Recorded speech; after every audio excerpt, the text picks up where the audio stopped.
उत्तराखंड में एक बार फिर से घटी बड़ी आपराधिक घटना। भाजपा के युवा नेता को उतारा गया मौत के घाट। आने वाले समय में इस तरह की घटना किसी के भी बेटे के साथ ना हो, कोई भी व्यक्ति इस तरह से न मारा जाए। और शासन प्रशासन तब यहाँ पे आता है कि जब एक दुर्घटना घट जाती है। उत्तराखंड में लगातार आपराधिक घटनाएं बढ़ती चली जा रही हैं। बीते दिन भाजपा के युवा नेता रोहित नेगी के साथ जो घटना घटी उसने साबित कर दिया है कि उत्तराखंड में लगातार अपराध की जड़ें फैलती चली जा रही हैं। रोहित नेगी के साथ घटी घटना की चर्चाएं आज पूरे उत्तराखंड में हो रही हैं। समाचार पत्रों में समाचार छपे हुए हैं, मीडिया लगातार कवरेज कर रही है और सहसपुर तिलवाड़ी में रोहित नेगी के घर पर उनके परिजनों से मिलने के लिए लगातार लोग पहुंच रहे हैं। इसी कड़ी में आज उत्तराखंड स्वाभिमान मोर्चा के महासचिव व मूल निवास भू कानून समन्वय संघर्ष समिति के संस्थापक संयोजक मोहित डिमरी भी सहसपुर तिलवाड़ी में उनके परिजनों से मिलने पहुंचे। मोहित डिमरी ने जल्द से जल्द अपराधियों को गिरफ्तार करने की मांग सरकार से की है। मोहित डिमरी ने रोहित नेगी के परिजनों से जो बात की उसके बाद उन्होंने वीडियो के माध्यम से कुछ संदेश दिया है। मोहित डिमरी ने क्या कुछ कहा है आगे आप इस वीडियो में विस्तार से सुनेंगे, इसलिए वीडियो को आखिर तक जरूर देखिएगा। वीडियो को लाइक कीजिएगा, शेयर कीजिएगा और कमेंट करके अपने विचार अवश्य रखिएगा। यदि आपने अभी तक चैनल को सब्सक्राइब नहीं किया है तो चैनल को सब्सक्राइब भी अवश्य कीजिएगा। तो आइए सुनते हैं मोहित डिमरी ने क्या कुछ कहा है। देखिए, आज इस राज्य में मूल निवासी बिल्कुल भी सुरक्षित नहीं है। सरेआम मूल निवासियों पर गोली मार दी जाती है, सरेआम उन्हें पीटा जाता है और यह घटनाएं हर रोज हमारे उत्तराखंड में हो रही हैं। बाहर से बड़े बड़े माफिया अपराधी हमारे उत्तराखंड में आ गए हैं। इनके लिए उत्तराखंड एक तरह से एक ऐसी जगह बन गई है जहां से ये बड़े बड़े अपराधों को अंजाम देकर यहां से फरार हो जा रहे हैं। लेकिन हमारी पुलिस, हमारा तंत्र इनका बाल भी बांका नहीं कर पा रहा है। इस बात का बहुत ज़्यादा हमें अफसोस है। मुख्यमंत्री धामी जी, आपको तुरंत और इस मामले में कड़ा एक्शन लेना ही होगा।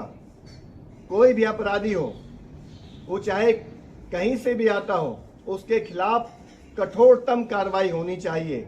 अगर ऐसा करने में आप नाकाम साबित होते हैं तो उत्तराखंड की जनता को आप सड़कों पर उतरने के लिए मजबूर कर रहे हैं।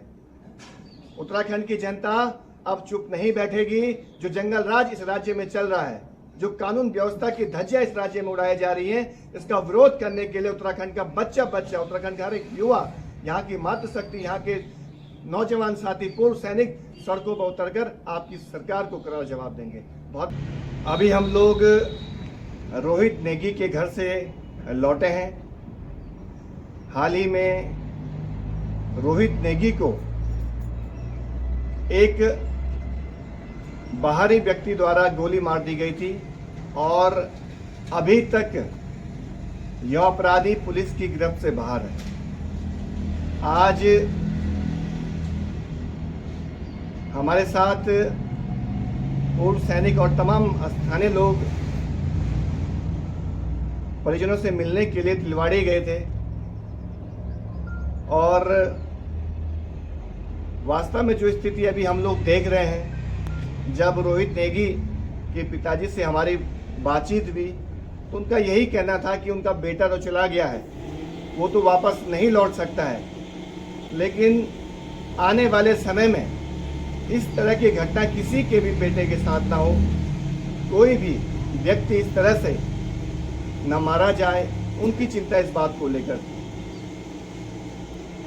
इसके साथ ही साथ जिस तरह से बाहर से आने वाले अपराधी यहाँ पर ज़मीनें खरीद रहे हैं, यहाँ पर प्रॉपर्टी काम कर रहे हैं, अपराध को बढ़ावा दे रहे हैं, इसको लेकर भी बहुत सारी बातचीत हम लोगों की हुई।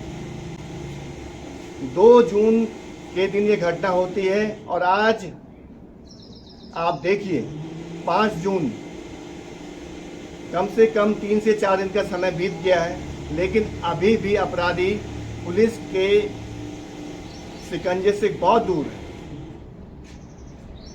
कल यहाँ पर रोहित नेगी के घर पर एसएसपी भी पहुंचे थे। उन्होंने कहा है कि 3 दिन का समय होने चाहिए। तो कल और आज 2 दिन का समय बीत गया है, 1 दिन का समय और उनके पास है। हम यही कहना चाहते हैं, अगर 3 दिन के भीतर यह अपराधी पुलिस की गिरफ्त में नहीं आता है, इसको नहीं पकड़ा जाता है, तो उत्तराखंड स्वाभिमान मोर्चा पूरे प्रदेश भर में इस गोलीकांड को लेकर, जो हत्या हुई है हमारे मूल निवासी की, इसको लेकर इस पूरी व्यवस्था के खिलाफ एक बड़ा आंदोलन खड़ा करेगा। आज आप देखिए, जिस अजहर त्यागी पर जिसने गोली से रोहित नेगी की हत्या की, अजहर त्यागी नाम का व्यक्ति, इसका आपराधिक इतिहास रहा है। इसने पूर्व में भी यहाँ पर कई बार हवाई फायरिंग की है, तमाम तरह से आपराधिक घटनाओं में व्यक्ति संलिप्त रहा है। अगर पुलिस इसको पहले ही अपने गिरफ्त में ले लेती, इसके खिलाफ कठोर कार्रवाई होती, तो शायद आज हमें ये दिन नहीं देखना पड़ता। तो ऐसे न जाने कितने अपराधी इस राज्य में आ गए हैं। जंगल राज चल रहा है, कानून व्यवस्था पटरी से उतर गई है, और पूरा जो हमारी व्यवस्था है, जो हमारा सरकारी सिस्टम है, ये अपराधियों के सामने बौना नजर आ रहा है। तो पूरी जनता से में आक्रोशित है। हम चाहते हैं कि न्याय मिलना चाहिए, और जो इस तरह की घटनाएं इस हमारे राज्य में हो रही हैं, एक शांत पूर्ण वातावरण जिस राज्य का था, आज वो एक तरह से खत्म सा हमें नजर आ रहा है। तो अपराधियों के हौसले बुलंद नहीं होने चाहिए, उनके अंदर कानून का डर होना चाहिए। ये हमारे सिस्टम को तय करना है। तो मेरे साथ निरंजन चौहान जी मौजूद हैं, आप भी अपनी बात रखिएगा।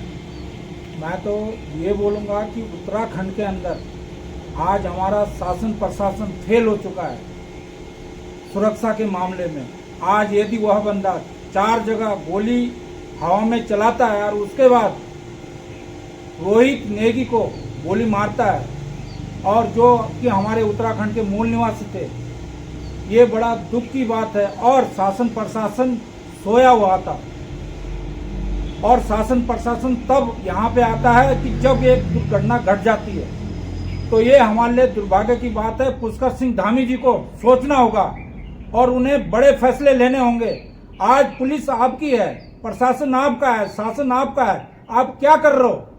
क्या उत्तराखंड के शासन व्यवस्था का आपने एक मजाक बना रखा है यहाँ पे। हम आपको चेतावनी देते हैं कि आपने यदि 24 घंटे के अंदर इस अपराधी को नहीं पकड़ा, तो उसके बाद स्वाभिमान मोर्चा और पूरे पूर्व सैनिक पूरे उत्तराखंड में बड़ा आंदोलन करेंगे इसके अगेंस्ट, और रोहित नेगी को न्याय दिलाने की पुरजोर कोशिश करेंगे। उत्तराखंड के शासन प्रशासन से ये उम्मीद तो नहीं थी कि हमें ये दिन देखने को बनता।